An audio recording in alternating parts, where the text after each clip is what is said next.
Going to do a little bit of a talk about methods of cutting metal. Now, if there's any engineers in the room, look away, shut your ears. Right, what I'm doing now, it would probably make proper engineers sort of turn their noses up a little bit. But even if you're not scratch building engines or scratch building anything, there might come a number of times when you need to be making bits from metal. How many times we've got a loco kit? There's 6 brake blocks, and we knacker one of them, cutting them out, or we drill a hole too big and it's spoiled, and we want to make another bit. Or we've got a white metal cab roof that's sort of scale about 18 inches thick, so you want to make a thinner cab roof. There's also all sorts of situations where you might want to make things like little washers. I use, when I'm making signals, I make my own little miniature washers for signals. Romford crank pins, the washers that you solder on to Romford crank pins, they're really quite thick and quite chunky. So if I'm using crank pins, if I'm using the Romford crank pins, I'll make my own little washer to solder on, which looks a little bit more scale and a little bit more realistic. So if we start off with looking at cutting sheet metal, so 2 techniques I'm going to look at. One is using a piercing saw, and the other is a little bit more obscure, a little bit off the wall, and that's using a scalpel. Now, using a scalpel for cutting sheet metal sounds counterintuitive, but the types of metal that we use, brass, nickel, silver, the steel that's in a scalpel blade is tougher than the metals that we're cutting. So you can actually very much, if you're familiar with the techniques of cutting plastic card, scribe it a few times, snap it off, you can actually do exactly the same thing with metal with a scalpel. And you get a really nice, neat, straight joint, and it's actually, you get a neater line than you do with cutting with a piercing saw. So if first of all, if we have a little look at doing a, say for the sake of an example, let's see, we're roughly in view here. So we've got a bit of nickel silver here. Say that's going to be a new cab roof for an engine. I'm not going to measure up or anything. For marking out, I use one of these, a Sharpie permanent marker. Right. And just rub it on like that. Dries very quickly, and you can work on it straight away. The favourite tools for these sort of jobs: marker pen, little engineer's square. If you haven't got one of these, you need to get one. Everybody should have at least one of those. I have about 4 or 5. We have the scalpel. We have a ruler, and we have a pair of dividers.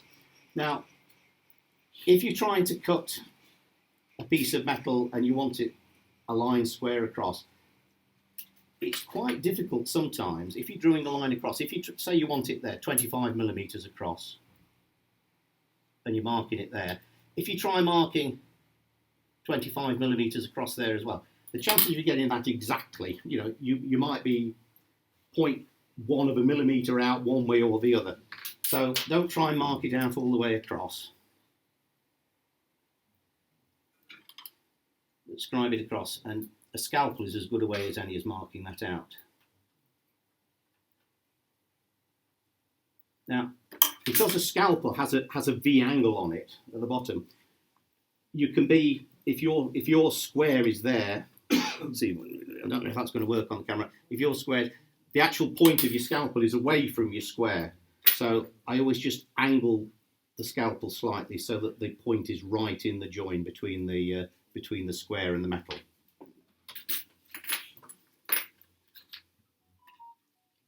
And then that goes on there.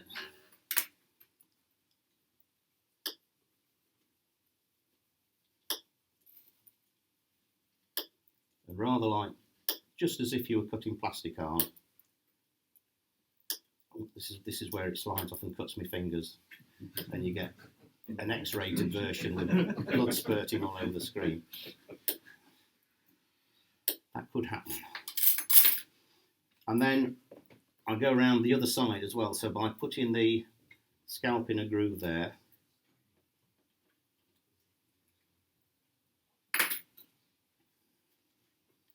with the square on the other side,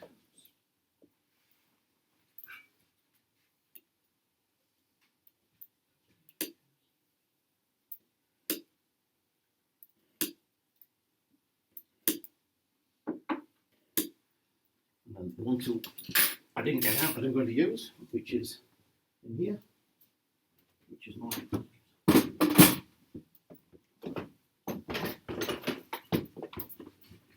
Hold and fold. Next time use that one. Yeah. Clamp the bit of metal that you want to keep. You can do this in a vise or a set of bending bars or anything like that. Clamp it out, and then you should be able to just do that. It comes off as easy as that. Come on out. So you've got there a nice, lovely straight edge. Quick touch with the file to take the burr off.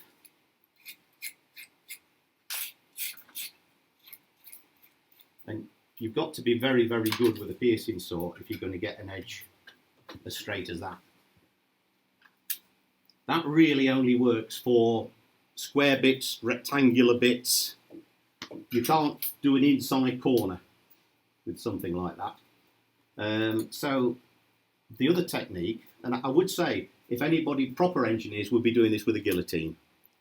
I don't know if there's anybody here who's got a metal cutting guillotine, but a job like that is literally 10 seconds in a proper guillotine. But guillotines cost a lot of money, and you know, I do have one at home, but it's a great big thing that I don't bring around with me.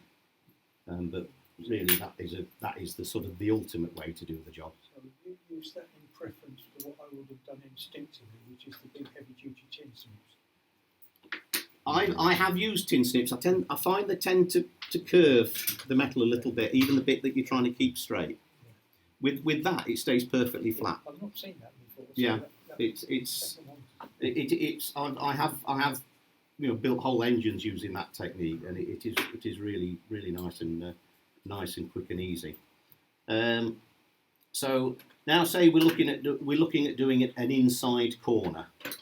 So this is now going to be a cab floor or something that's got to go around a tank. So we need an inside corner in it. And again, we start off with a bit of marker pen.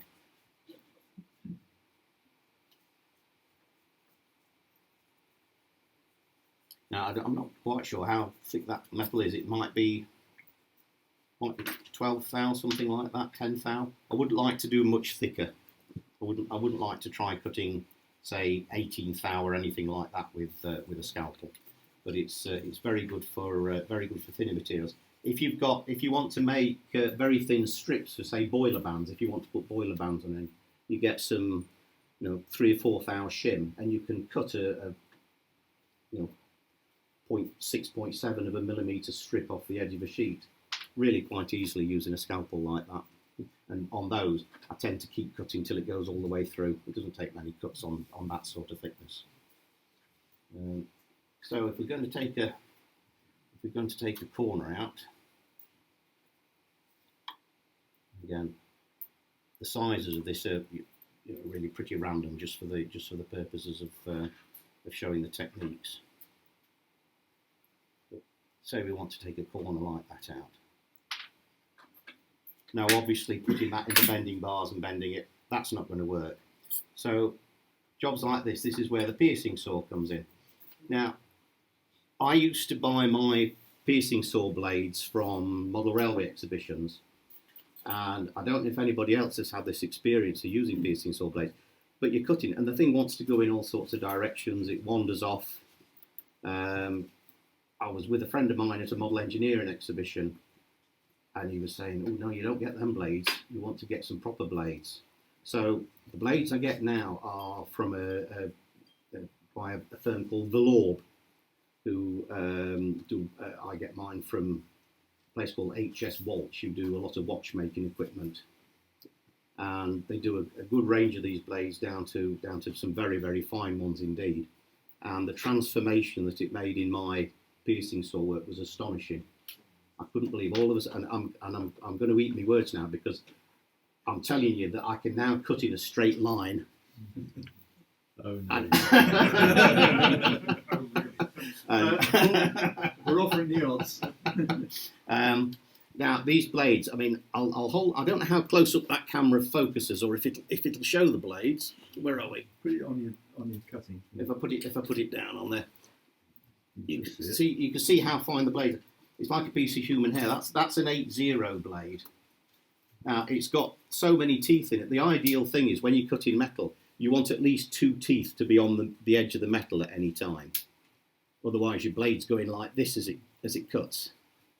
So if you have a really fine blade with at least 2 teeth on the metal, it's a lot smoother, and it cuts a lot smoother. So having these blades has made a big difference. They've also got a rounded back, which allows you to cut into a corner and round, and leave almost a right angle, with very little cleaning up to do. Now, having said all that, I'm going to try and do it, and it you know, sod's law says it won't work.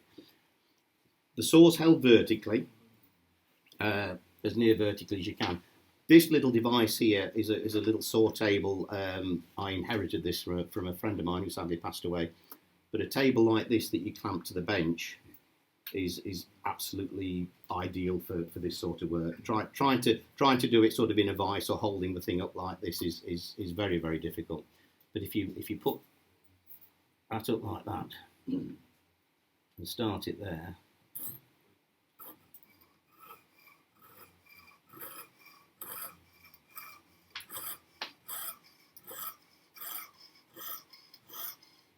Now, I could take the saw out and cut in from the other side, but for illustrating how it'll go around a corner, just a few light strokes as you're going round.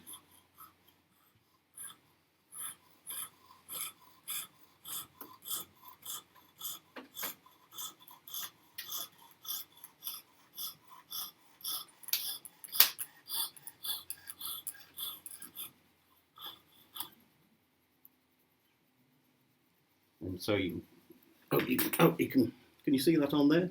It wants to be a bit over. There's a black square. So you can see it's almost cut a right angle into that corner. In fact, it's you wouldn't even really need to put a saw, put a file in there to square up the corner.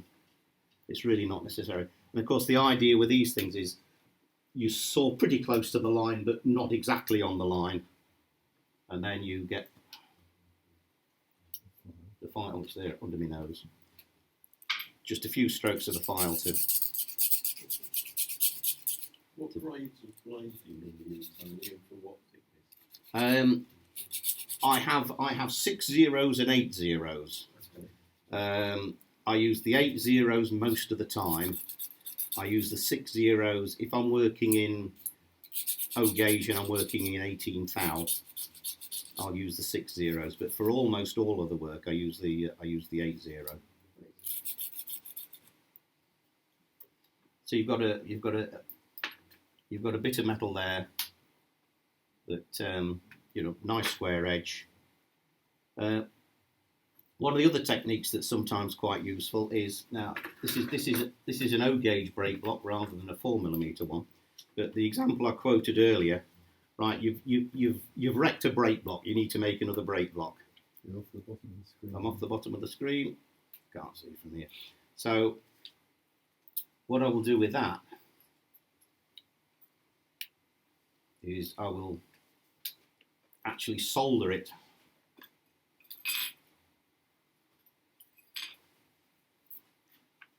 and solder it onto the metal.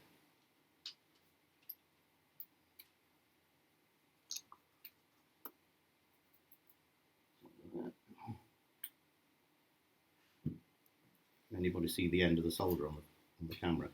It's there.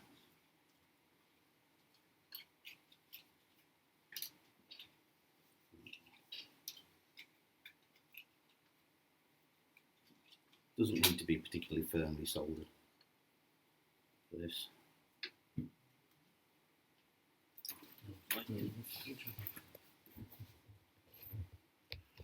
End of part one. Because this is where the adverts come on. Right, it's just.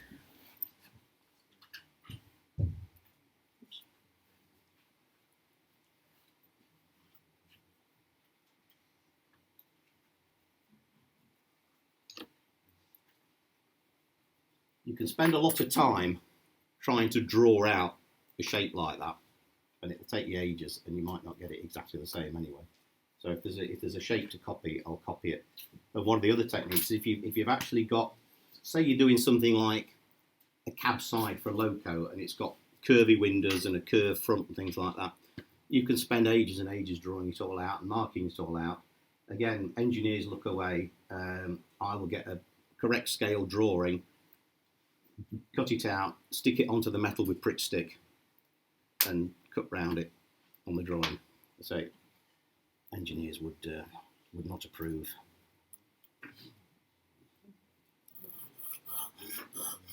But then you can just follow it round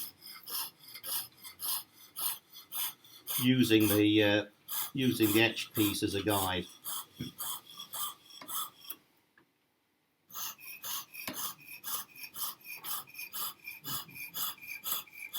And you can see how quickly and cleanly the blade cuts. There's no sort of hacking your way through the metal.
Obviously, you drill the holes as well, using the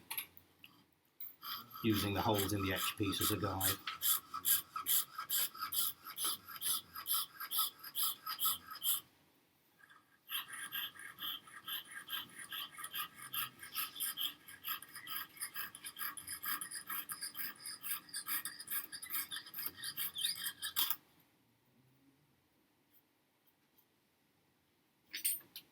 So you can see it really doesn't take very long.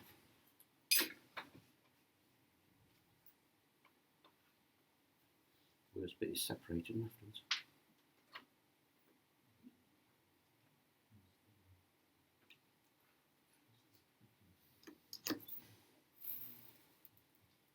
And so you've got your replacement bit, and that can be quite useful. Even if you're scratch building something, you've only got to mark out and measure at one, and then you can copy it as many times as you like by doing that. One of the other techniques that's quite useful, say for using a scalpel, is for making little washers and things like that. Got a little bit of brass tube there. If we want to make a washer, what I do is I put a steel pin down there, because otherwise the washer goes ping and you never see it again. And I know that the hard way. And then just, you can go on there and just roll it.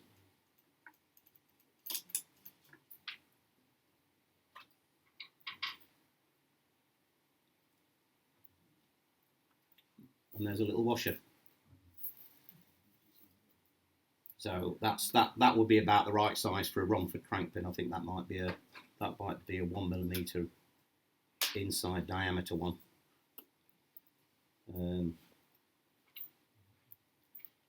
And and once you've got that, you can put it on a little. I've got a little bit of wet and dry, nothing about haven't, but you can put it on a little bit of wet and dry, and rub it down, and you can thin it down to almost nothing.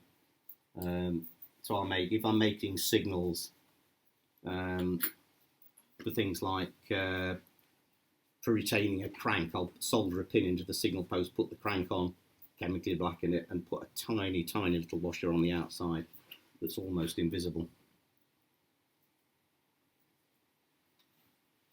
So yeah, so that's sort of about it. Is there anything that anybody wants me to show, or anybody that's got any ideas of themselves? Because I find that often in this sort of situation, there's other people will say, "Oh, I don't do it like this. I do it such and such a way," and you know, I go away learning something new myself. So I asked Bob about this, Bob Alderman, some years ago, Yeah. and he was an advocate of a Stanley knife. Yeah. And certainly with thicker metal. Yeah. If you've got something like 5 thou or Yeah. so, then the scalpel Yeah. blade and light passes, Yeah. light passes. Yeah. I know that a Stanley knife works extremely I well. have used one of these Alford cutters on thicker metal. Yeah. I found that's quite effective on thicker metal. And Bob would cut from one side until you've got a registration mark on the other side, Yeah. and then snap it. Yeah. He wouldn't cut on the second side. Right. And his argument, of course, he was an engineer, Yeah. is that you are more than likely not to have your second cut exactly opposite your first cut. Yeah. It's right. That's why I usually go round the ends and mark them on the other side, and that way it gets you reasonably on the. The bottom line is have a go on a bit of scrap and practice. Yeah. Tony, you say you've got a guillotine at home. Yes. How big is the guillotine? Well, it was an accident.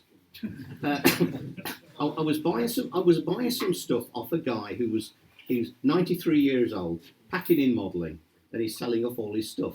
And he was selling some stuff on the Gage O'Gill website, and he got this bulk lot of nuts and bolts and washers, which were going at a really sensible price. There were, I think, 12,000 nuts and bolts. I thought, I'm never going to have to buy any ever again. So anyway, I rang him up, and he was chatting away, and he says, "Oh, I've got some other stuff I'm selling. I've got a guillotine. Do you want a guillotine?"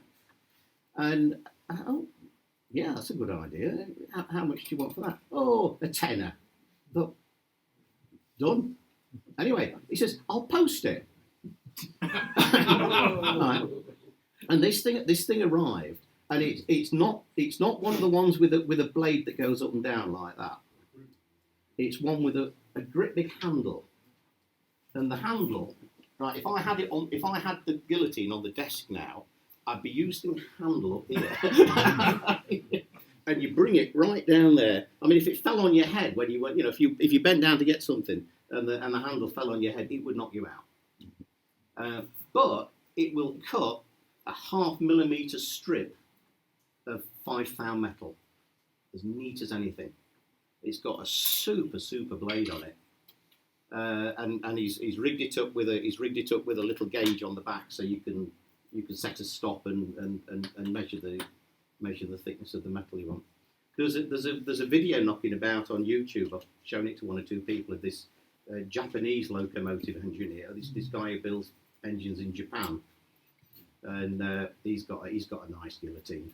The length of the blade is about a foot.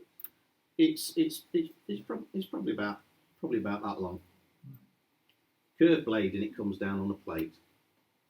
Right. Yeah. I mean, the amount of time it saves, apart from anything else, and it does give you a lovely clean edge. No, I mean, where I work, they have to have guillotines to cut the big things, and they're about 8 feet. Oh yeah, might be a bit OTT. Unless you're building a 5-inch gauge, 5-inch gauge engine. And I never really thought of the guillotine from model scratch, but I can see the attraction. There are some available. It's £300. Yeah, they're a few £100. Is it Midland Railway Centre or something? I can't remember now. There are 2 or 3 around if you look on the web. Barry Norman. There was an article in the Model Railway Journal quite a few years ago. Barry Norman got one from, was it a Swiss one or something like that? Something like that. It got pricey. and it was 450 quid or something like that. But yeah, It's with all these things. It's you know, do you want tools that will do you a job, or do you want the best tools to do you the best job? And you know, when it comes to, I mean, this Ursa soldering iron that I bought a few years ago. I mean, when I bought it, it was nearly 300 quid for a soldering iron, and I thought that's a lot of money. But I saw the lads through in the O gauge room using them, and you know, you see people putting O gauge locos together with a soldering iron like that, and you think, wow. And you know, it's a tiny little soldering iron. I think it's at 150 watt, and it's superbly temperature controllable, and you could laminate 4 layers of 18 thou brass with that with no problem at all. You can hold an O gauge boiler. You could be soldering it at one end. You can hold it at the other end of the boiler, and the end you're holding gets too hot to hold. So the amount of heat it gives out is fantastic. So you know, I went out and I bought one, and that particular model I don't think is made anymore now, but being withdrawn recently, they were upwards of £600, I think. You know. But if that one blew up, I'd go out and get another one tomorrow. Because again, like the Swiss blade, and likewise Swiss files, you know, the files that we use, that we get from model railway people, you get a nice velour file. Now, again, I was at a model railway, a model engineering exhibition with my friend Vincent. I was looking at buying some files, and I was looking at one of these fold-out packs with 8 or 10 files in it. And he tapped me on the shoulder. He says, "If you buy that, I won't ever speak to you again." He says, you don't pay £10 for a pack of files. You pay £10 for a file, and you get a proper one. And he's absolutely right. The difference and the transformation in having the right tools for the job as opposed to basic tools for the job. And yeah, you know, and they last. You know, Unless you give it to somebody that listens to file some white metal with it. Yes. Yeah. Only do that once. Yes. Yeah. But yeah, but say when it comes to working in metal now, say the scalpel, the Alpha cutter get quite a lot of use. I've gone from dreading using a piercing saw to absolutely loving using a piercing saw, just by getting those blades. It transformed it from an absolute chore and a nightmare into something that was an absolute pleasure to do. And I absolutely love. You know, my favourite thing to do now is to get sheets of metal and cut it out. In fact, I probably do more scratch building now than a new kit building. What's the easy way to remember what way to put the blades around? Pointy side down. Right. Or is it works on the pull? Yeah, you work on the downward stroke. You cut on the downward stroke, and you put with these blades you put very little pressure on. The blade does all the work. They're so sharp that you just stroke it down. There's no pushing on it at all. It's easy to feel it, is it? Yeah. When it's pointed side down. Well, I mean, I'll Run it over your thumb, you'll quickly work out. I'll pass that around. Anybody who wants to have a look? That's. I mean, I can't see the teeth on that. I do have to run my finger along it to see which way the teeth are pointing. Then pick your finger off the floor. Yeah, it would. If you look on the web for watchmaking or jewellery Yeah. things, you mentioned H.S. Walsh. Yeah, There's Cooks and Gold. there is. Cousins. 3 in particular that Yeah. you can use, and they're good suppliers. Cooks and Gold have a number of very useful videos and things on things like this, and explanatory things on the different Yeah. grades of blade and so on. But if you run your thumb down the back as well, you can feel the rounded edge, and that again is quite important because it allows you to just work it round an inside corner. The ones that are sold for modelling purposes very often have a square back edge, and they're a lot harder to get round a corner. They're also only marginally more expensive. Yeah. They last longer, so they're actually cheaper. Yeah, I mean, I bought myself and a friend bought at one point they were doing a special offer on 10 packs or something. So we got 10 packs of 60 and 10 packs of 80 and swapped each other and had half each. That's 6 or 7 years ago, and there's still loads and loads left. I've got, and there's twice as much as that at home. So I did actually scratch build a whole engine with one blade, and it actually broke as I was cutting the very last bit of the engine out. You're using the 2Rs now, aren't you? Yes. Yeah, that's the other thing. If you get a piercing saw like that with the adjustable length, if you're tight like I am, if you break a blade, you can shorten the frame and use half a blade and just do little shortcuts. But yeah, we're not all tight like me. I know that. Don't you You're believe a Yorkshireman, it's normal. Yeah, well, I'm only adopted. I'm actually quarter Scottish, but Yeah, that's it. yeah, maybe it is. I wouldn't boast about it. Thanks, Jamie. But yes, any other questions? Anybody else wanted to know any more about it, or anybody anything they want to add themselves? Just get them a bit smaller.